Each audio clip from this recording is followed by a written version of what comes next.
Assalamualaikum warahmatullahi wabarakatuh. Alhamdulillahi hamdan katsira tayyiban mubarakan fihi kama yanbaghi li jalali wajhikal karim wa azimi sultani. Rabbi shrah li sadri wa yassir li amri wahlul 'uqdatam min lisani yafqahu qawli amma ba'du. Allahumma amin. Na'am, ahlan wa sahlan wa marhaban bikum jami'an. Ayyuhal ikhwah fillah, adik-adik santri tulab kelas 7 MGW Putra yang dimuliakan oleh Allah Subhanahu wa taala. Alhamdulillah, pada kesempatan kali ini di hari Kamis dengan izin Allah kita bisa bertemu kembali untuk melanjutkan KBM online kita di mata pelajaran An-Nahwu. Adik-adik sekalian, materi kita di pertemuan sebelumnya sudah sampai di salah satu penerapan isim mufrad yang keluar dari kaidah umum i'rab isim mufrad itu sendiri, yang ada 4 ya, sebagaimana di buku ini. Yang pertama isim mangkus, kemudian isim maksur, kemudian al-asmaul khamsah, dan yang terakhir al-isim alladzi la yansharif. Adapun yang pertama isim mangkus sudah kita pelajari ya. Kemarin kita bahas apa itu maksud dari isim mangkus, bagaimana contoh-contohnya, dan apa saja kaidah-kaidah penting yang terdapat di dalam isim mangkus, termasuk apa kaidah dalam i'rabnya. Ya, itu di pertemuan yang lalu sudah kita bahas. Bila mana nanti ada beberapa mungkin bagian yang belum dipahami, adik-adik sekalian boleh menyimak ulang atau memurajaah kembali materi yang Ustadz sampaikan. Sekarang materi kita bagian kedua, yaitu isim al-maksur. Agar kita mudah memahami materi di bagian isim maksur, seperti biasa Ustadz sampaikan ada beberapa poin penting. Yang pertama, apa itu yang dimaksud dengan isim maksur ya. Apa itu yang dimaksud dengan isim maksur, atau apa itu isim maksur. Yang kedua, apa saja contoh dari isim maksur itu. Kemudian yang ketiga, bagaimana kaidah atau konsep i'rab di dalam isim maksur. Nah, 3 pertanyaan, 3 poin penting akan memudahkan kita mempelajari materi di bagian isim maksur. Kita mulai bagian yang pertama tadi.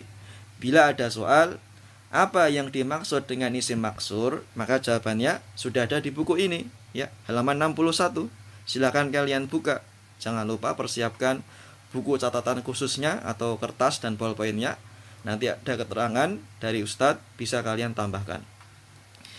Jawabannya, isim maksur adalah isim yang huruf akhirnya berupa alif layyinah. Bahasa kita ya miring atau ya bengkong ya. Ya yang tidak ada titiknya, namanya alif layyinah. Dan pada huruf sebelumnya berharokat fathah. Saya ulang, yang dimaksud dengan isim maksur adalah isim yang huruf terakhirnya berupa alif layyinah dan harokat pada huruf sebelumnya adalah fathah ya. Jadi boleh kalian ngikutin dari penjelasan Ustadz atau persis sama dengan di buku, tidak masalah, tapi intinya sama ya. Isim maksur adalah isim yang huruf akhirnya berupa alif layyinah dan pada huruf sebelumnya berharokat fathah. Itu pengertiannya. Sekarang yang kedua, apa saja contoh dari penerapan isim maksur? Contohnya sebagaimana yang telah tertulis di dalam buku ini. Yang pertama, al-fata. Al-fata artinya pemuda, remaja. Al-huda. Al-huda, petunjuk. Al-wusta. Al-wusta, yang di tengah-tengah atau yang tengah, pertengahan. Musa. Musa, nama orang, nama Nabi, Nabi Musa alaihi salam. Isa. Isa, nama orang juga, yaitu Isa, atau nama Nabi alaihi assalam, Nabi Isa. Kemudian al-mustashfa. Al-mustashfa artinya adalah rumah sakit. Rumah sakit ya. Perhatikan dari beberapa contoh-contoh ini, baik itu al-fata, al-huda, al-wusta, Musa, Isa, al-mustashfa, semuanya ya bisa kita pahami dengan mengacu pada pengertian tadi. Isim yang huruf akhirnya berupa alif layyinah, ya perhatikan, pasti kita bisa menentukan ya, ini huruf terakhirnya alif layyinah. Mana buktinya? Itu al-fata alif layyinah, al-huda alif layyinah, al-wusta alif layyinah, sampai yang terakhir al-mustasfa alif layyinah. Yang kedua, dan pada huruf sebelumnya berharokat fathah. Berharokat fathah, bukan kasroh. Kalau kasroh apa? Isim mangkus. Di pertemuan yang lalu kita belajar ya. Kalau berharokat sebelumnya itu kasroh, itu isim mangkus. Kemudian berakhiran dengan ya, ada titiknya. Nah, tapi sekarang kita materinya maksur. Perhatikan, al-fata huruf terakhir alif layyinah, dan pada huruf sebelumnya berharokat fathah, ta ya.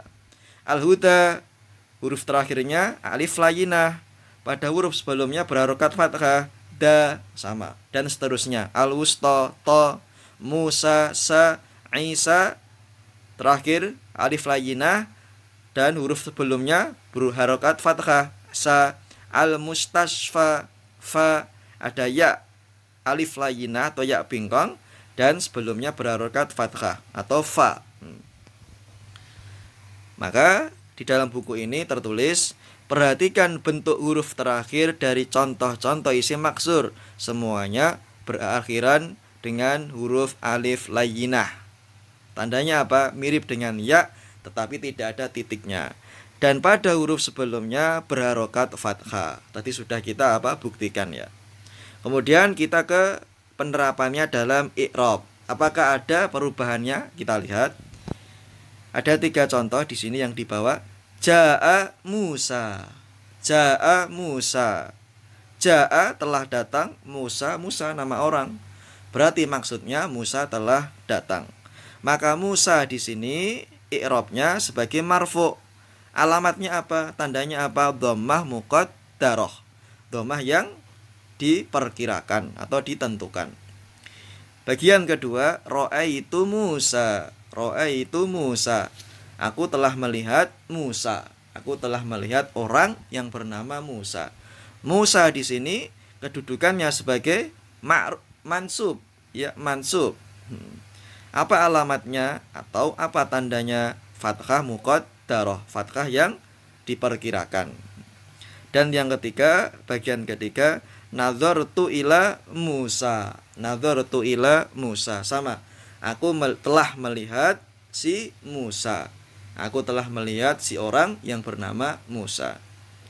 Di sini majrur. Apa yang majrur? Kata-kata Musa. Kenapa? Karena diawali oleh huruf jar, yaitu ila. Maka Musa di sini dia sebagai isim majrur, tandanya atau alamatnya kasroh muqaddarah. Bisa kita lihat tidak berupa harokat. Biasanya kita harokat ya. Misalnya rojulun, rojulan, rojulin. Ya, rojulun itu dia sebagai subjek, rojulan dia sebagai objek, dan rojulin bila diawali dengan huruf jar. Tapi di sini di isim maksur tidak berbentuk harokat, melainkan apa? Semuanya muqaddarah, harokat yang diperkirakan. Karena apa? Dia isim yang huruf akhirnya berupa alif layyinah, dan pada huruf sebelumnya berupa berharokat fathah ya. Semuanya Musa. Dia sebagai pelaku, subjek, ja'a Musa. Ia sebagai objek yang dikenai pekerjaan, juga ra'aitu Musa. Dan dia diawali dengan huruf jar juga nadhartu ila Musa. Maka kesemuanya dhammah tetapi muqaddarah. Mansub fathah tetapi muqaddarah. Dan majrur tandanya kasroh tetapi muqaddarah ya. Diperkirakan. Bukan menggunakan tanda i'rab seperti yang biasanya, yaitu berupa harokat. Maka di sini modelnya dhammah muqaddarah bila mana dia marfu', fathah muqaddarah bila mana dia mansub, kasrah muqaddarah bila mana dia majrur.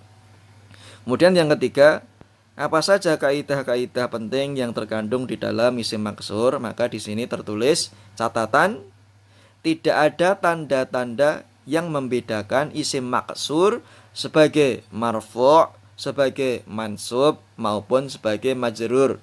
Semua tandanya berupa harokat muqaddarah, tidak tampak atau yang diperkirakan ya, tidak tampak. Kalau harokat biasa tampak, Misalnya marfu tandanya apa?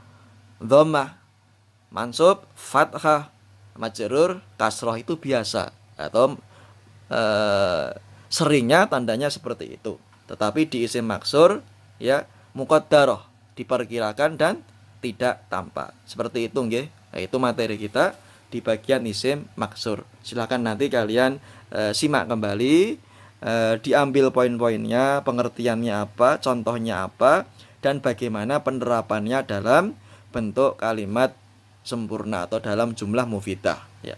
Apakah ada persamaan atau perbedaan dengan kaidah-kaidah umum seperti isim mufrad biasa, isim musanna atau yang lain, atau ada jugakah persamaan dan perbedaan dengan isim mangkus yang di materi sebelumnya sudah kita pelajari. Seperti itu, mudah-mudahan bermanfaat.